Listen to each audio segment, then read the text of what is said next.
गर्व। कमरे के अंदर बैठी सोनिया को आज उसकी सास रेनू जी आस पड़ोस की महिलाओं के सामने जी भर के बद्दुआएं दे रही थी।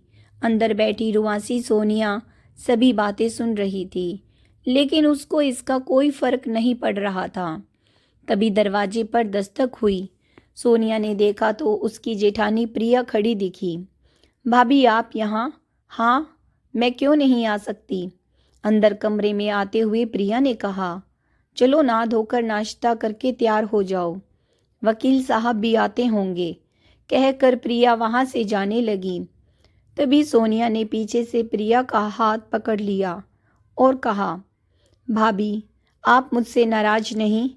आपको कोई शिकायत नहीं मुझसे? मैंने जेठ जी को जेल भेज दिया।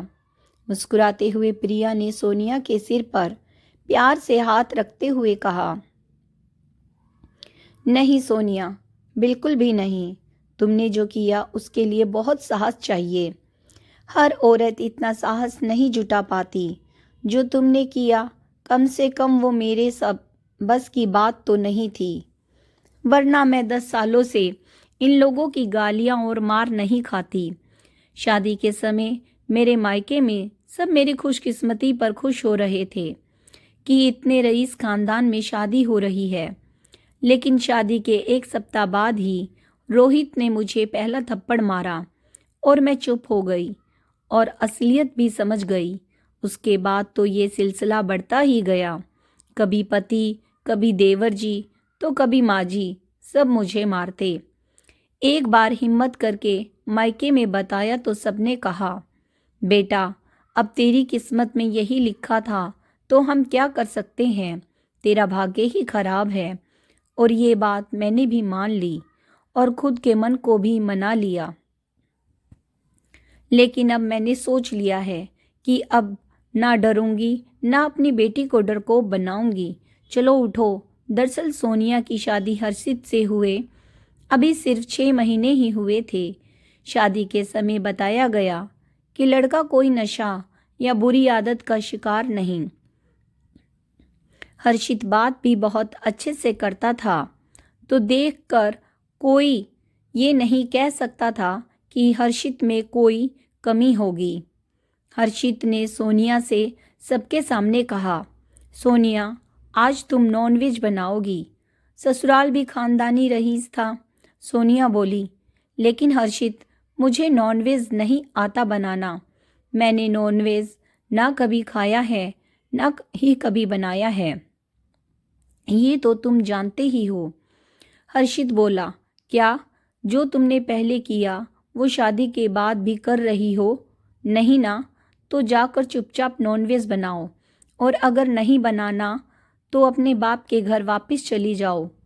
सोनिया बोली, हर्षित, तमीज से बात करो, खबरदार मेरे मायके के लिए कुछ भी कहा तो।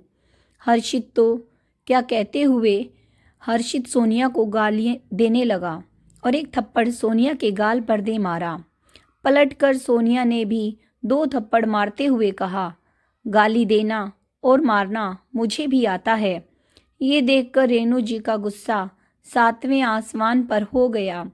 उन्होंने कहा, तेरी इतनी हिम्मत कि तू मेरे बेटे को मारे? रुक, फिर सब मिलकर सोनिया को मारने लगे। किसी तरीके से खुद को बचाकर सोनिया अपने कमरे में भागी और दरवाज़ा अंदर से बंद कर लिया। अंदर से उसने तुरंत पुलिस को फ़ोन कर सारी जानकारी दी। पुलिस आई तो उसने दरवाज़ा खोला और सारी बात बताई। रोहित और हर्षित को पुलिस साथ लेकर गई, लेकिन रेनू जी की उम्र को देखकर और औरत होने के नाते उनको सिर्फ चेतावनी देकर घर पर ही छोड़ दिया, अपने साथ नहीं ले गई। तैयार होकर सोनिया नाश्ता करने आई तो रेनू जी की नज़र सोनिया पर गई और वो शुरू हो गई, कैसी नालायक बहू मेरे घर में आ गई, हमारी तो किस्मत ही फूट गई। जिसको जरा भी शर्म नहीं, अपने पति और जेठ को थाने भेजकर खुद खाना खा रही है। ना जाने कैसी परवरिश की है इसकी माँ ने, इसकी जो थोड़ा भी लिहाज ना रहा समाज का। मैंने भी मार खाया है, गाली खाई है अपने पति से। प्रिया भी मार खाती थी। मैं तो नहीं गई पुलिस स्टेशन। जा निकल जा अभी के अभी मेरे घर से। और श्रृंगार किसके लिए जब पति ही नहीं घर में देखने के लिए। नालायक कहीं की। सोनिया बोली, हो गया कि अभी कुछ और बाकी है? नहीं तो अब मेरी बात बहुत ध्यान से सुनिए। ये घर सिर्फ आपका ही नहीं मेरा भी है। इस पर जितना आपका अधिकार है उतना ही मेरा भी है, कानूनी और सामाजिक दोनों तरीकों से, क्योंकि मैं इस घर की बहू और आपके बेटे की पत्नी हूँ। अभी मेरा तलाक नहीं हुआ, लेकिन अगर हुआ भी तो भी इसमें मेरा हिस्सा होगा। जरूरी नहीं कि जो आपके साथ हुआ वो मेरे साथ भी हो। दूसरी बात, मेरी माँ ने मेरी परवरिश बहुत ही अच्छे से की है। उन्होंने मुझे दूसरे को मान सम्मान देना और खुद का सम्मान बचाना दोनों सिखाया है। अब बात मेरे श्रृंगार की, तो एक औरत श्रृंगार सिर्फ अपने पति को या किसी पुरुष को दिखाने के लिए नहीं, खुद के लिए भी करती है। अब आप बताइए कि कैसी परवरिश आपने अपने बेटों की है, जो औरतों को सिर्फ इस्तेमाल की वस्तु और अपने पैरों की जूती समझते हैं।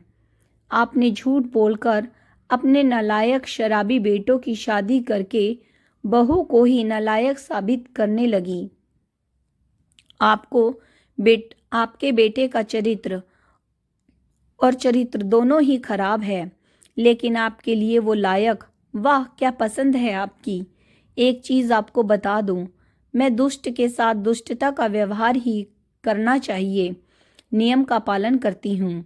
अच्छा भाभी चलती हूँ, कहकर सोनिया पुलिस स्टेशन पहुंची तो वहाँ हर्षित और रोहित के सुर बदले हुए थे। उन्होंने सोनिया को देखते ही उसके आगे हाथ जोड़कर गिड़गिड़ाने लगे कि हमें माफ़ कर दो, एक आखिरी मौका। बस सबके समझाने पर सोनिया ने भी माफ़ किया और उनके साथ वापस घर आ गई। घर आकर देखा तो उसके पापा आए हुए थे। सोनिया के पापा उसको देखते तुरंत उठकर आए और पूछा, क्या हुआ बेटा? सोनिया के कुछ बोलने से पहले ही रोहित हर्षित एक साथ बोल पड़े, कुछ तो नहीं बाबूजी, आप यहाँ कब आए? आइए बैठिए। समधन जी, आप तो कह रही थी कि। तभी रोहित और हर्षित ने घूरती निगाहों से अपनी माँ की तरफ देखा तो वो समझ गई कि कोई बात है, तो बीच में बोल पड़ी, अरे मैंने तो मजाक किया था समधी जी, ताकि आपको घर बुला सकूं। सोनिया के पापा माजरा समझ चुके थे, लेकिन वो अनजान बने रहे और सोनिया से कहा, बेटा शाबाश, मुझे तुझ पर गर्व है। लेकिन एक बात और बेटा, जब भी तुझे मेरी ज़रूरत हो तो बस तू एक फ़ोन कर अपने पापा को कर देना, मैं तुरंत तेरे पास आ जाऊंगा। तुझे विदा करके मैंने सामाजिक रीत निभाई है, तुझे बेचा या दान नहीं दिया है। और रेणु जी से कहा, चलता हूँ समधन जी, उम्मीद करता हूँ ऐसे मजाक की आपको दोबारा आवश्यकता ना पड़े। कहकर वो चले गए।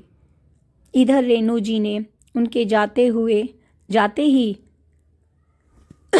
गुस्से में गरजती आवाज में अपने बेटों से कहा, क्या ये तुम लोग भीगी बिल्ली बने हुए हो? झूठ क्यों बोला सोनिया के पापा से? बता देते इस नालायक की सच्चाई। तब रोहित अपनी माँ का हाथ पकड़कर कमरे में ले आया और कहा, तो क्या करें, जेल में पड़े रहें हम और हमारे साथ आप भी? वैसे भी पूरी रात थाने में बिता कर दिमाग खराब है। हमने जब पुलिस और वकील से बात की तो सबने यही कहा कि सोनिया ने केस किया तो उसके जीतने के चांसेस ज़्यादा हैं। फिर वो आराम से इस घर में रहेगी और हम तीनों जेल में हर्जाना और हिस्सा दोनों देना पड़ेगा। समझ आया? कमरे के बाहर से प्रिया और सोनिया ने सब कुछ सुना और एक साथ मुस्कुरा पड़े। तो दोस्तों, आज की कहानी कैसी लगी कमेंट्स करके ज़रूर बताइएगा। अगर कहानी पसंद आई है please like share and subscribe my channel stories bye Sunita Saini. Video को यहाँ तक देखने के लिए आपका धन्यवाद। आवाज़ ख़राब होने की वजह से थोड़ी सी डिस्टर्बेंस आई है वीडियो में, उसके लिए सॉरी चाहती हूँ। धन्यवाद।